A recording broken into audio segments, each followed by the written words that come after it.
எல்லாருக்கும் வணக்கம். இன்றைக்கு மார்கழி 14ஆம் நாள். திருப்பாவை பாடல் 14 பார்க்கலாம்.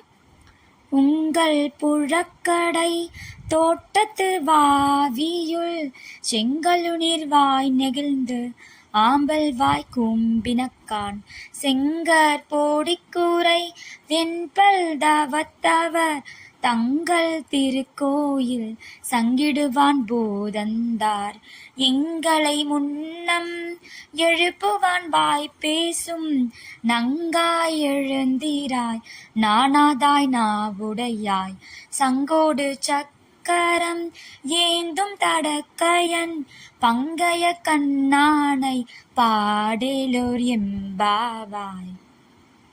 இப்ப பாடலுடைய பொருள் பார்க்கலாம்.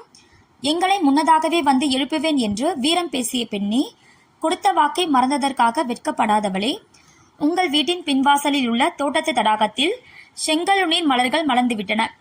ஆம்பல் மலர்கள் தலை கவிழ்ந்தன. காவி உடையணிந்த துறவிகள் தங்கள் வெண்பற்கள் ஒளி வீச கோயில்களை நோக்கி திருசங்கு முழக்கம் செய்வதற்காக சென்று கொண்டிருக்கின்றனர். ஆனால் பெண்ணே, சங்கும் சக்கரமும் ஏந்திய பலமான கரங்களை உடையவனும் தாமரை போன்ற விரிந்த கண்களை உடையவனுமான கண்ணனை பாட இன்னும் நீ எழாமல் இருக்கிறாயே. இப்ப விளக்கம் பார்க்கலாம். கொடுத்த வாக்கை தவற விடவே கூடாது. வாக்கு கொடுப்பது மிக எளிது. அதை காப்பாற்ற முடியுமா என தெரிந்து பேச வேண்டும். வாக்கு கொடுத்துவிட்டு பிறரை ஏமாற்றுபவர்கள் கொஞ்சம் கூட வெட்கமின்றி திரிகிறார்களே என ஆண்டாள் வருந்துகிறாள். நாக்கு சரியானதை மட்டுமே பேச வேண்டும், சொன்னதை செய்ய வேண்டும் என்பது இப்பாடல் உணர்த்தும் கருத்து. இந்த பதிவு உங்களுக்கு பயனுள்ள பதிவாக இருக்கும் நம்புறேன். இந்த பதிவு உங்களுக்கு பிடிச்சிருந்தா லைக் பண்ணுங்க, ஷேர் பண்ணுங்க, சப்ஸ்கிரைப் பண்ணுங்க. நன்றி, வணக்கம்.